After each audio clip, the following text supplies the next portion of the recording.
No pressure. I just wanted to stop and reflect on one thing. I thought Peter did a great job relating the scientific stuff in a way that I've never seen anybody sort of drive it home. I love the Al-Qaeda approach to the immune system and those blood vessels streaming through. So I'm going to talk to you about work that I've done working side by side with Doug. And again, hearing Doug get up here, I just want to point out to you, you may not know that Doug, by some people, could be considered delusional.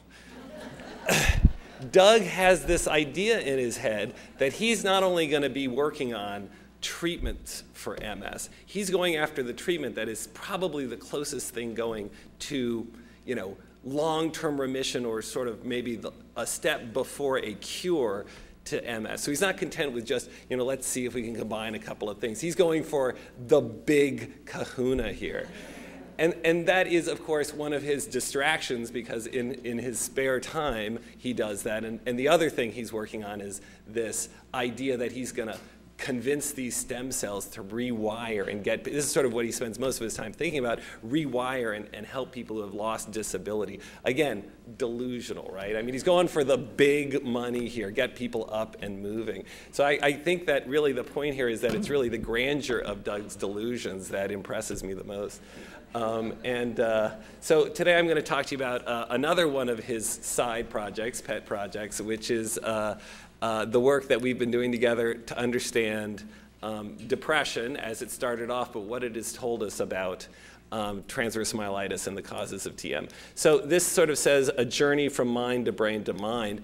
Starting off in the mind, meaning people's subjective experiences of what it's like to have this disease, and paying attention and listening to people as they were describing the suffering that some people with transverse myelitis had, unrelenting suffering, has led us to sort of discoveries about the brain that hopefully will lead us back to understand these things. What are the causes of depression and the like? So, one thing that is sort of a mystery is why 50% of patients with MS, for example, or transverse myelitis get depressed. I mean, that is a huge percentage.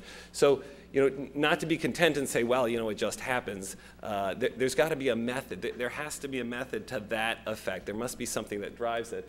And that's sort of where we started. Now, I know that perhaps all of you were here for my talk on depression a couple of days ago, but repetition is the heart of boredom. So I'm going to review a couple of these things. This is Hippocrates. 2,500 years ago, he first described what he called melancholia, which translates into black bile. Back then, they thought there were the sort of four humors, the four biles, as a state of aversion to food, despondency, sleeplessness, irritability, and restlessness. And to a first approximation, that's a very good description of what we now call a major depressive episode. And he further went on to say he thought this illness arose from the somber, melancholic temperament, that certain people were predisposed. Remember, he's working, 2,300 years before we knew anything about genes or genetic vulnerabilities, but he's saying some people are predisposed, which under the influence of the planet Saturn, that may be a little bit out there by modern interpretations.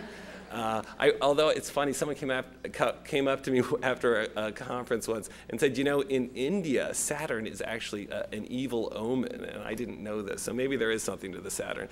Made the spleen secrete black bile, which ultimately darkened the mood through its influence on the brain, and I would say that is an ultra-modern, here if you substitute neurotransmitter for black bile, basically Hippocrates 2,500 years ago was saying there's a chemical change in the brain, and that results in this thing called melancholia. Now, we got a little misdirected when Freud came in and said, no, it's that you masturbate too much. That's what made you depressed. So I would go back and I'd study Saturn before I'd buy that as the excuse for this kind of thing. So we're really just sort of getting back to where Hippocrates started us off and where we first started. So just to set the picture again, our report card as a medical profession and society ultimately on treating some of the major causes of death over the last 50 years, 60% reduction in death due to heart disease, 40% reduction due to cancer. We've even been decreasing maybe 30% unintentional injuries, but we have not only not decreased the rate of suicide, which is what results from depression, severe depression. Unfortunately, far too often, about 5% of chronic and severe depression can result in suicide in the general population. And so this is not good in terms of the report card. And just in case you think, well, it's not, how important is that? That line was sort of low on the list. Suicide, and this is again from the Department of Health and Human Services, and the most recent data that they've put out, analyzing 2002, suicide's the third leading cause of death amongst people 1 to 24. But that's predominantly between 15 and 24, because very few infants are crawling off coffee tables in an attempt to kill themselves. But that's sort of the peak range. But it is the fourth cause of death in people 25 to 44. So this is a major and preventable cause of death. And here's the problem. I'm just sort of setting it up for you to understand why this is important and where we are now sort of approaching this. This is the problem. If I'm going to do a study on depression, then what I will have to do in order to get it published is use this criteria to diagnose it. And the criteria is that you have to have 5 of 9 of these symptoms: problems with sleep, decreased interest or pleasure, feelings of guilt or worthlessness, decreased energy, low mood or sadness, problems concentrating, either increased or decreased appetite, feeling psychomotor retarded is called, which is really just slowed thoughts and movements, and thoughts of death, suicidal ideation. So 5 of 9 of those symptoms is what people have to get into a study that can get published on depression, because we have no biological markers, and there's tremendous heterogeneity. You think there's heterogeneity in MS and TM. There's tremendous heterogeneity in this. So the problem is, if you take 5 of 9 symptoms, there's 150 combinations of 5 of 9 symptoms.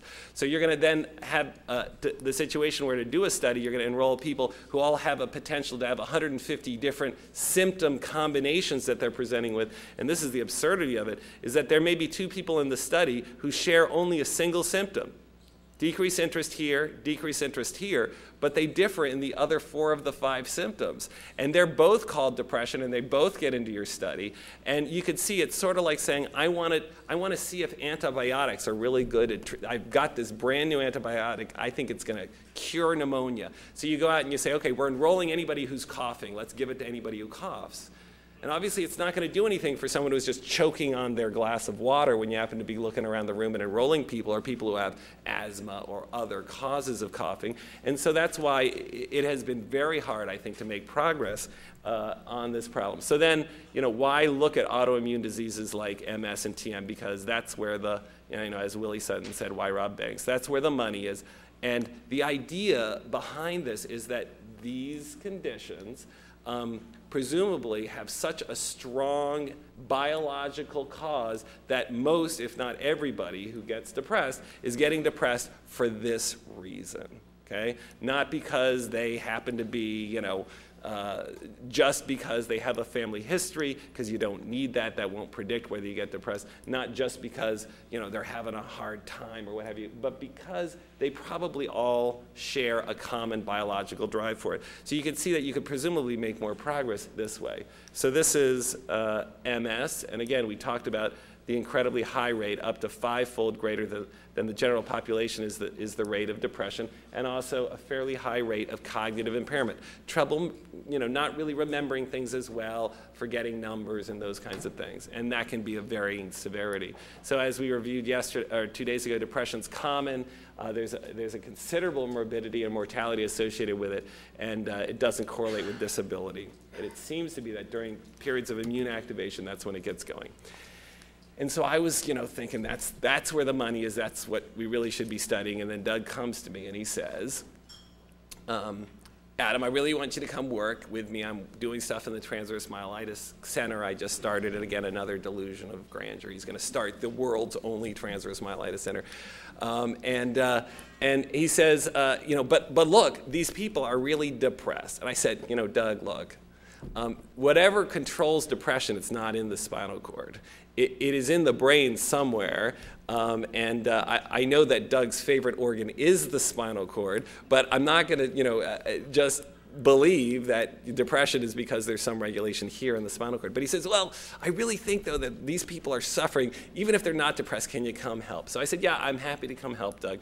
But thinking that this is sort of a detour on the road of trying to solve what is going on with depression and how we can come up with new diagnosis strategies and new treatments. So I said, okay, let's go. And then I say, well, what is this thing, transverse myelitis? And so he describes for me this nosology, this set of criteria that was developed in 2001 through Doug's efforts to organize the sort of a consensus opinion of the experts there at the time. And he says, here we've got this diagnosis. I say, great, but what's the biology of it? And he said, well, we think there may be some environmental contributions, and Chitra sort of reviewed that. And based on MS, there may be some genetic contribution, but we can't really prove it because it's such a rare disease. It doesn't really run in families, but there may be some genetic contribution too. And then there's these question marks we have. And then the result is TM. And I said, well, that's not much to go on. If you really want to solve a problem and you've got all these question marks, Doug, and I'm still thinking, I should have stayed in the lab I was working in. I was working on models of stroke. I mean, something you could wrap your hands around. And a lot of question marks here. So I said, okay, well, let's start where you first saw something, Doug. Let's look at the depression. I'm going to show you that patients with TM are not depressed. They're just demoralized. And just demoralized, not that demoralization is good, but that's what it is. And so we measured the depression, and again, the rates of depression, this is severe depression, mild to moderate depression, in TM was even higher than in MS in this population. And that's just phenomenal because MS has been currently the title holder for having the highest rates, highest rates of depression of any known medical, surgical, or neurological disease described thus far. And when we looked, there was evidence, this suddenly put into our minds the possibility that maybe depression was a marker that there was something going on in the brain. And the brain not only does regulates mood, but it also helps with concentration. So this is sort of the purple represents the profile of difficulties, the percentage of patients who are having difficulties in the lowest scoring portion of these tests. With MS, and you can see this particular test, the Ray recall, is fairly sensitive for problems with concentration and mental paper and pencil tasks in MS. And you can see the same problem we saw in TM. The purples essentially here are superimposable on the purples here. Now the thing I should say, by the way, and I don't have a good explanation for this, but we are very good at pointing out what's wrong in the world and less effective at pointing out what's right in the world. I can't explain to you why people with TM have these fairly huge red bars either, which means although there is a certain percentage of patients who had difficulties suggesting some cognitive impairment, some concentration problems, maybe it was just that the people who go see Doug are really smart, and the test of that is that they went to see Doug. But this also suggests a high percentage of people are overperforming on these tests. So then we unfortunately had a patient who died and had said that he doesn't want anybody to ever suffer from this. He said this, by the way, before he died. This is an issue with one of the journals we sent a paper to about this. They said, well, how is it you got CSF from a patient after he was dead? No. So he said this before he died, and he said he wanted us to not let this happen to anybody else. And so he said, after I die, you can look in my brain and see if you see anything, or look in my spinal cord. Now, up until now, no one had ever looked in the brains of people who had TM. They'd always sort of looked when someone had died and said, you can look and see if you can figure out something about this disease. They looked at the spinal cord and literally, unfortunately, throughout the brain. And so we said, well, look, there's depression and cognitive impairment. It looks sort of like MS. And when we looked in the brain, this is a normal brain. This patient had nothing by MRI, looked totally normal, and these are the neurons and the glia that surround the brain. And this is a blood vessel, much like the blood vessel Peter showed, with red blood cells which were sort of streaming through the middle of the blood vessel, a capillary in the brain that brings oxygen and the like. But this ring here of dark cells are shady characters. These are immune cells, and this is called perivascular cuffing. And this is what you see early on in MS before it goes on to develop lesions. So this is interesting because this lent proof or lent support for the idea that there is something going on in the brains of patients who have transverse myelitis. It had just been under the radar screen until we started looking. And, this is the guy, a drunk man searching for his keys. A passerby asks where they fell. He points across the street. Why are you looking here? The light's much better. And, these are very, very well-lit parts of the brain, these lesions. And this is a patient who has MS. And so everybody wants to stare at these lesions. But now what we realize is the reason why these lesions don't correlate with concentration and they don't correlate with depression is because they probably have little or nothing to do with it. Now, that's not to say that they have little or nothing to do with, having trouble moving your arm. If you have a lesion in the part of your brain that controls your arm, sure, that accounts for it. But for things like cognitive impairment and the mood regulation, these have very little to do with it because patients with TM have the same kind of symptoms, but no lesions in their brains that are visible using this technology. So the question was, how could you have a lesion here, in your thoracic region, and have something going on up here, right? Because there's perivascular cuffing. There are these angry immune cells up here. So what's the deal? And then we sort of thought about it, and that's sort of necessitated the idea that there was something signaling from down in the spinal cord up to the brain. And what in the immune system is involved is signaling. Well, just like two neurons signal one another by standing right next to each other and touching one another through a formation of what's called a synapse, and then they release neurotransmitters across this synapse, and that's how they communicate. Immune cells wouldn't be very effective if there was just one immune cell running around going, the sky's falling, we've got to attack. No, you have to have a bugler. You have to have a way of getting that message out quick to everybody who will listen, and that is the cytokines. So cyto meaning cell, kines meaning something that gets them moving, gets them coming on in to site of infection. And this is, the command and control center, the CD4 positive T cell. That's what gets taken out in HIV and leads to a collapse of the immune system. And here it's starting the call. This is a model of arthritis. It gets misdirected. It starts looking at the joint as something that's bad and starts saying, we got to attack.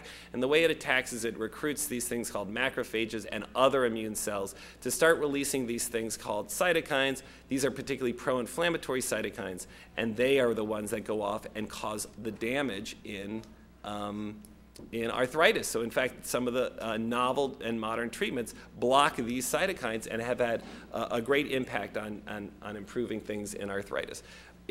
By the way, I'm going to take you through a story here that I should have said. In order to tell you about the biology of depression, I've got to tell you about biology. So this is a biology lesson, and if you jump off the train, you're going to not get to the destination. So if I say something and I've lost you, or I've used a term that means nothing in normal parlance and haven't defined it, please stop me and raise your hand and let me know. So these are the pro-inflammatory, which means they're things that promote inflammation, cytokines.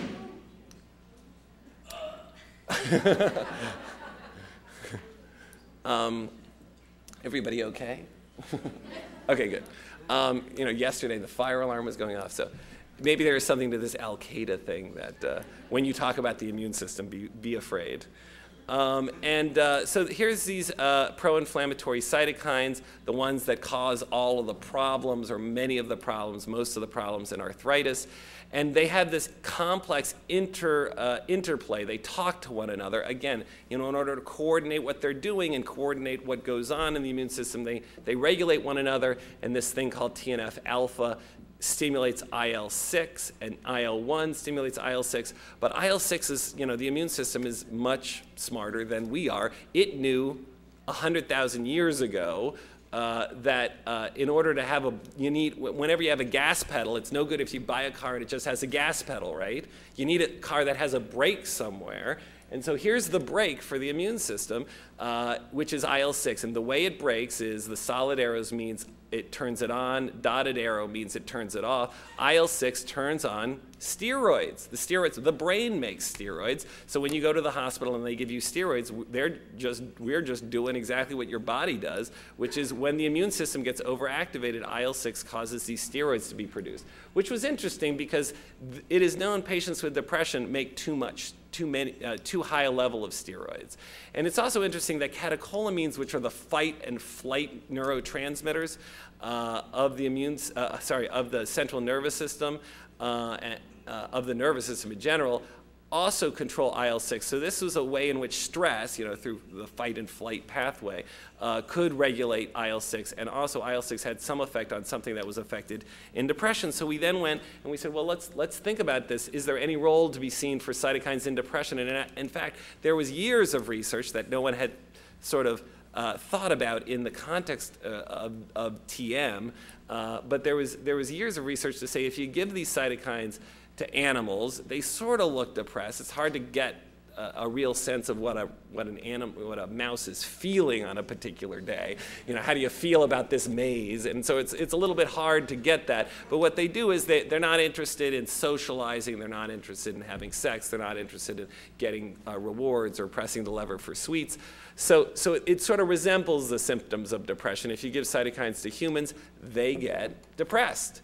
And for example, people who get treated now with the silent epidemic, they call it hepatitis C, there are now treatments for hepatitis C which involve the use of interferon alpha, which is capable of causing depression at the doses given, and up to 25% of people given it. And that is bona fide depression, let me tell you. And those people have, basically 1 in 50 of people given this attempt suicide if they're not monitored and treated. So the elevated circulating levels of cytokines also have been found in depressed patients, again, lending some evidence. And elevated cortisol levels have also been found, as I said, in depressed patients. And finally, if you give antidepressants to animals, it reverses this sort of depressive syndrome that you see. If you give antidepressants to humans, it not only stops their depression, but it lowers their cytokine levels. And finally, it also corrects the cortisol level in patients who have depression without any of these autoimmune diseases. So then I went to Doug and said, Doug, I think you're onto something with this depression. Let's go and see if these cytokines are playing a role. And so Doug said, great. He had some stored cerebral spinal fluid because patients who came into the clinic, basically 100% of people with TM who have come into Hopkins have said, yes, you can save a little bit of the leftover spinal fluid after they have their tap done in the emergency room or wherever they have it. Yes, you could save just a little bit of the spinal fluid from the spinal tap. And when we looked in the spinal fluid and compared it, the levels to people who did not have TM, and therefore did not have a reason to have elevated cytokines or inflammation, and we looked at a whole panel of these, you see that the one thing, and this is a broken axis, it would actually go up to the second or third floor here, there was a 300-fold elevation in the levels of this IL-6. Now, lots of people write their theses on a 30% increase in a particular protein in a particular disease. And so this blew our minds, 300-fold increase. And in fact, what we found is when we actually quantitated this is more a qualitative assessment comparing one to the next. And when we quantitated it to get an actual exact numeric figure, we found that the record holder was 4,000-fold elevated levels of IL-6. So of course, it would sort of be hard not to think, maybe IL-6 is part of the problem here, because it was just through the roof. As Doug likes to say, the highest levels we've ever seen in any patient come into Hopkins with any disease, this takes the cake. And this variability, though, that we saw some people had low levels of IL-6 at acute presentation, meaning at the time that they had the first onset of the transverse myelitis. And some people had very, very high levels. And then Doug said, I think the people who were seeing these high levels, I remember they didn't do so well. So we actually looked at this. So this shows at the time the patients presented to the emergency room or first got their tap, to make the diagnosis, and then looking 6 months later at their level of disability, essentially 10 being death, 4 being, the point at which you sort of cross over from fairly independent walking to, now needing increasing assistance. You can see that there was this very dramatic correlation, 0.8. 1.0 is perfect correlation. This is 0.8. That's a very powerful correlation, and it was statistically significant for those of you who like statistics. And so we thought, well, this is interesting. However, you can't prove it to a group of people like we're at the Science Symposium just to say that it correlates, because they could tell you, rightly so, maybe the IL-6 goes up because it's a response to the damage. And when there's damage to the spinal cord, the body's trying to fix itself, and IL-6 is really good, stupid, so don't get excited about it going up.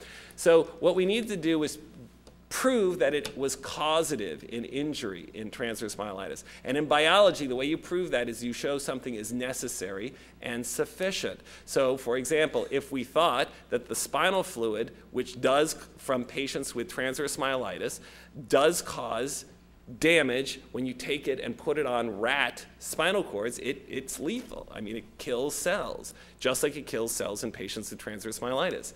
And if you think it's the IL-6 that's causing it, it should be necessary, meaning if you pull IL-6 out of that cerebral spinal fluid, it should no longer be lethal. And that's exactly what we did, and that's exactly what we found. Removing IL-6, one of maybe 1,000 proteins in the cerebral spinal fluid, leaving 999 other proteins, removed completely the ability of the spinal fluid to kill cells on rat spinal cords. And then the other thing you have to prove is that it's sufficient, meaning that if you just give IL-6 by itself, it can lead to the injury, and that's exactly what we did both on rat spinal cord sections and into rats.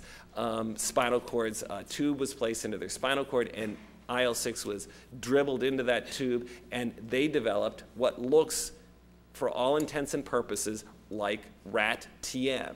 They stop, being able to urinate. They stop being able to move their hind legs. And when you look in the spinal cord and actually look at the injury, it's white matter injury only. It tends to affect, it doesn't affect the neurons in the gray matter. And it looks very much like what we see in patients who have transverse myelitis. So suddenly now, we had now discovered what we think is, and have fairly good evidence for being causative in TM. And this is sort of a big deal, by the way, because if you don't know what causes something and sort of the pathway that it operates, then you're left to try to develop new diagnostic strategies and new treatments with just guesswork. Well, I guess we'll try, chewing willow bark that, led to the discovery of analgesics and the like, and various things that have been discovered throughout the ages, through just chewing plants that exist. And that's sort of what you have to do if you don't know who's affecting whom in the pathway. So now that we've sort of shown that IL-6 is necessary and it is sufficient to sort of recreate in animals an animal model of transverse myelitis, all of those questions are beginning to be answers. We still don't know what the trigger is. We still don't know what the genes are. We're working, as Chitra showed you, on trying to figure out the environment. But now we know IL-6 and work that has gone on in Doug's lab has further shown that IL-6 turns on this thing called STAT3, which goes through this thing called INOS, which is irrelevant for today's discussion. But we've now actually begun to see who IL-6 is getting excited and how that leads ultimately to transverse myelitis. And of course, as I tell you, that's critical if you want to then have rational approaches to trying to treat it. And you can do this, which is now, once you know these various pathways, you can say, oh, well, look, thalidomide blocks the production of IL-6, so thalidomide is one of the things that is in preparation for clinical trials in transverse myelitis. Erythropoietin, as you'll hear in just a bit, is something that Sanjay Kasmani is working on, and it is known, among other ways, to block IL-6 production, and that seems to be important in animal models of multiple sclerosis. And again, it leads to all sorts of new treatments that were always available to us, but wouldn't have thought to use them had we not known this pathway. And also, it suggests that we can begin to develop even more effective strategies at intervening. So down on this list, beyond this, there's an additional protein that we found that now a pharmaceutical company has developed a new drug for. They didn't know what they could use it to treat, and they are going to send it to us, and we're going to have a brand new drug that's never been used to treat any of these autoimmune diseases available for us to use on patients, on our animal model of transverse myelitis, and if it works, then it may go on to be a brand new treatment for TM and perhaps work on other autoimmune diseases. So again, that's the key, is to have all of this going on. So of course, this is very gratifying because we had started off looking for something that was going on with depression, and we've sort of solved one of the central questions in transverse myelitis. But there still is a problem, which is that my chairman comes in and says, by the way, have you remembered which department you're in? And I say, yes, I'm in the Department of Psychiatry. He says, well, that's great what you've done for TM, but what have you done for me lately? So I said, Doug, this is great. We followed this through, and we're now in an exciting place with TM. But we're not done yet, Doug, because we still have to work on this problem. And so let me just give you a preliminary data and some hypothesis for depression. And remember, right now, if you go up to someone on the street, a psychiatrist or a neuroscientist, and you say, what causes depression? They'll say, oh, well, and they'll give you a half-an-hour dissertation, and you'll go, but what causes depression? Because they won't be able to tell you anything. It's a big black box right now. We do know that the medications work the way we think they work. We know that it's the serotonin that is crucial for serotonin reuptake inhibitors like Zoloft and Prozac and these kinds of things. We know that that's the way they work, but we don't know what they're working on, what causes the depression. So again, if you want to decrease suicide rates and help to diagnose depression and the like, you need to know that pathway for depression, just like we now know the pathway for transverse myelitis. And that's the only way we're going to move forward with something like depression.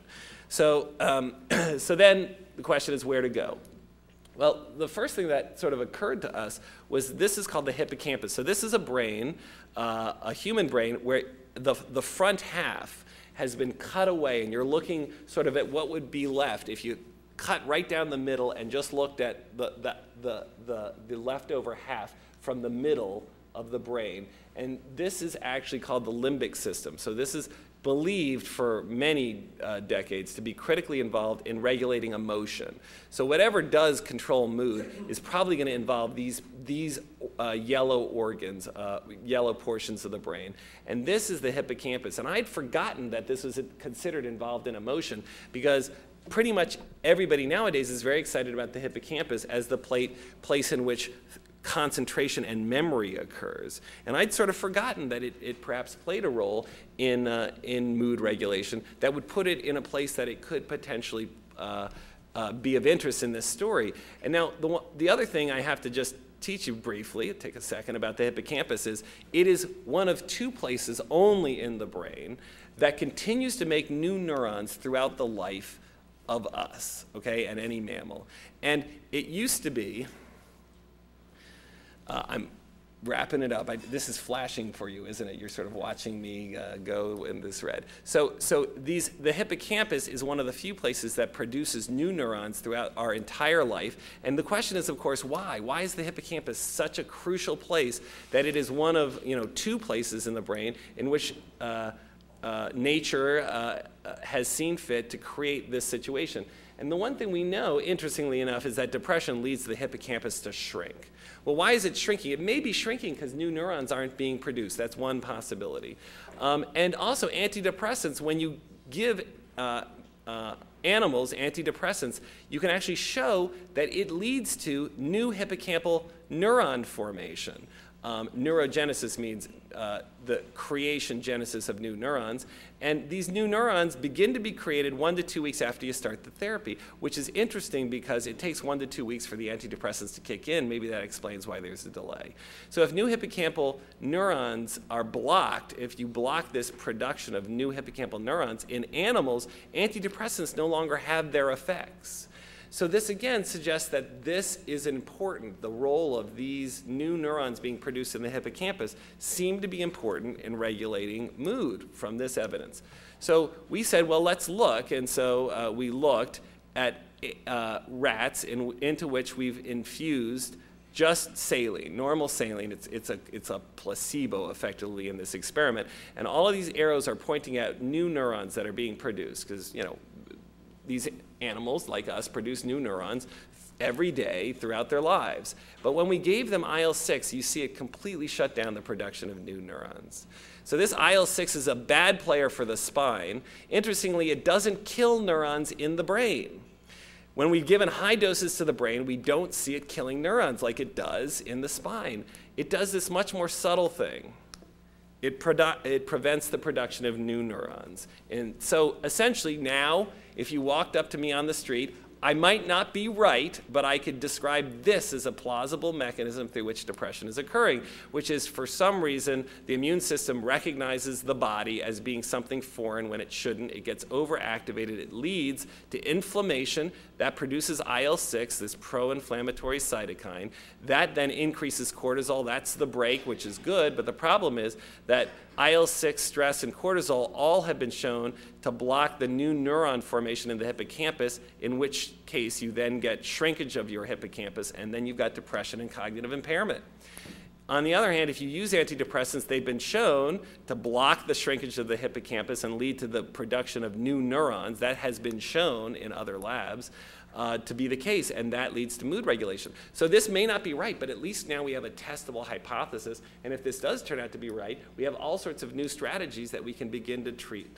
So this is just the last thing, is this just shows you that IL-6 is produced in patients who normally just have depression without an immune system activation. And these patients, I'll just describe to you, if after you treat patients, you look at those people who responded to the antidepressant and those people who didn't respond. Those people who didn't respond because they were still making too much IL-6. Those people who did respond shut off their production of IL-6, meaning this may have relevance outside of just TM depression. And this is Alzheimer's disease. And you see in Alzheimer's disease, the patients make way too much IL-6. This is taking the immune cells out of the bloodstream of a patient, just a tube of blood, who has Alzheimer's disease. And their immune cells from that blood sample are making way too much IL-6. Again, cognitive impairment in depression, it may be applicable wider than just TM. So just to sort of cut to the chase here, having a testable hypothesis about what causes depression may lead to novel and more effective diagnostic and treatment strategies, such as people used to think you were possessed by a demon if you started flailing around and shaking on the ground. And now we hook you up to an EEG and we say you're having a seizure, okay? So people who have seizures are no longer sent from town to town to town because they're possessed by the devil. They are basically, treated with anticonvulsants, okay? And if we can come up with the EEG for depression, that will lead to, parity in healthcare coverage. That will lead to a complete evaporation of the stigma associated with depression, just like it is done for seizures. And second of all, it may lead to sort of treatments like antibiotics, where you give people who are depressed the treatment, and they're not depressed, and then they go home and it's gone. They don't have to continue to take the medicine for 6 to 12 months. So that's the ultimate goal of this, but now that we have the pathway, we can begin to get there. So the conclusion is just, that collaboration is key, and people have come up to me and said, it's amazing because at Hopkins, the psychiatrist talks to the neurologist and they talk to the physiatrist, and that's amazing. And I will tell you again, delusions of grandeur. Doug had this delusion that he could get a clinic together and get everybody talking to one another, and he's done it. And so to me, it's not, gee, it's amazing. To me, it's amazing that people don't do that, because that's the system that has been set up at Hopkins, and I can't imagine doing it any other way. But also, it was through the collaboration that Doug and I had that Doug and I listening closely to patients and recognizing that they were not only suffering from demoralization, but they were having high rates of depression, ultimately led us to uncover some of the central mechanisms of TM. So it really, it takes a village here to solve these problems. So TM, I would submit, is not only stands for transverse myelitis, but transforming medicine. This is now the only CNS disease that I know of in which a single molecule can be pointed at and say, this is the bad player. We got to take care of this. And so that's revolutionary, really revolutionary. And I'm touting my own research, but I hope you believe that this could be very important. And the development of novel treatments might not only improve TM-related symptoms and depression and cognitive impairment, but as I showed you, patients with major depression without TM may be affected, and people with Alzheimer's disease without TM may be affected. So this may lead not only to help for patients who have TM, but this may have help us then in the next 50 years have a vastly different picture from the Department of Health and Human Services about how we're doing with depression. So I just wanted to thank Doug and Chitra and the TMA and all the patients who allowed us to do these studies using cerebrospinal fluid. Peter, who's sort of our wise old neuroimmunologist and offers a critical eye. Carlos has done that pathology and has helped us as well, and these are the other people. And that's it. Thanks very much.